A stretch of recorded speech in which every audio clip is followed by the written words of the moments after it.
Invoicing for a small business involves a systematic approach to billing clients for goods or services rendered.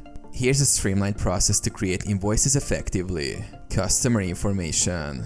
Collect essential details like customer name, address, contact information, and any specific billing requirements. Invoice template. Utilize an invoice template or software designed for small businesses.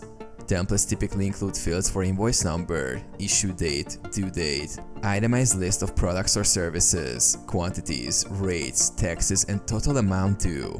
Invoice numbering. Establish a sequential numbering system for invoices to track them easily.